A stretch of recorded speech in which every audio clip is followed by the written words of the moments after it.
একতরফা নির্বাচন মানি না, মানব না। ৮ মের প্রথম ধাপের উপজেলা নির্বাচন বর্জন আন্দোলন সফল করতে সারা দেশে লিফলেট বিতরণ শুরু করেছে বিএনপি।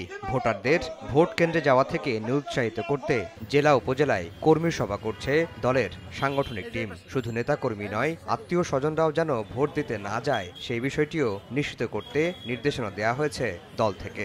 আপনারা কেউ এই দাবি সরকার, এই অবৈধ সরকারের কোনো নির্বাচনে অংশগ্রহণ করবেন না। আর দলের সিদ্ধান্তের বাইরে গিয়ে উপজেলা নির্বাচনে অংশ নিলেই করা হচ্ছে বহিষ্কার। এরই মধ্যে প্রথম ধাপে নির্বাচনে অংশ নেওয়া ৮০ জনকে বহিষ্কার করা হয়েছে। দ্বিতীয় ধাপে বহিষ্কার হয়েছেন ৬১ জন।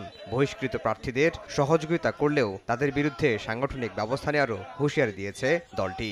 এরপরও ভোট থেকে বিরত রাখা যাচ্ছে না দলের তৃণমূলের অনেক নেতাকর্মীকে। দলটির নেতারা বলছেন, দলের নীতির বাইরে গেলেই সাংগঠনিক ব্যবস্থা এক্ষেত্রে কোনো ছাড় নয়। বিকাশে কম খরচে ক্যাশ আউটের লিমিট বেড়ে ৫০,০০০। প্রিয় এজেন্টও ২টা। বাংলাদেশ জাতীয়তাবাদী দল একটি সমুদ্রের মতো দল। এইখানে এই যে কয়জন ব্যক্তি নির্বাচনে অংশগ্রহণ করেছে তাদেরকে বহিষ্কার করলে দলের এতটুকু ক্ষতি হবে না, বরঞ্চ অন্যান্য নেতা কর্মীরা সতর্ক হয়ে যাবে এবং আগামী দিনে তারা দলের বিরুদ্ধে কেউ সাহস পাবে না কোনো পদক্ষেপ গ্রহণ করতে। রোববার সকালে জাতীয় প্রেস ক্লাবে এক আলোচনা সভায় বিএনপির স্থায়ী কমিটির সদস্য ডক্টর আব্দুল মঈন খান বলেন, ১৮ কোটি মানুষকে জোর করে আওয়ামী লীগের নীতিতে চলতে বাধ্য করা হচ্ছে।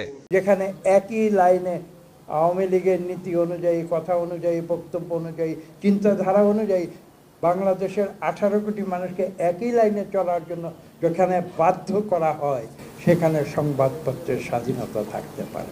৭ জানুয়ারির জাতীয় নির্বাচন বর্জন আন্দোলন সফল হয়েছে দাবি করে দলটির নেতারা বলছেন, তাদের আহ্বানে সাড়া দিয়ে উপজেলা নির্বাচনেও ভোট দিতে যাবে না জনগণ। আফজাল হোসেন, সময় সংবাদ, ঢাকা।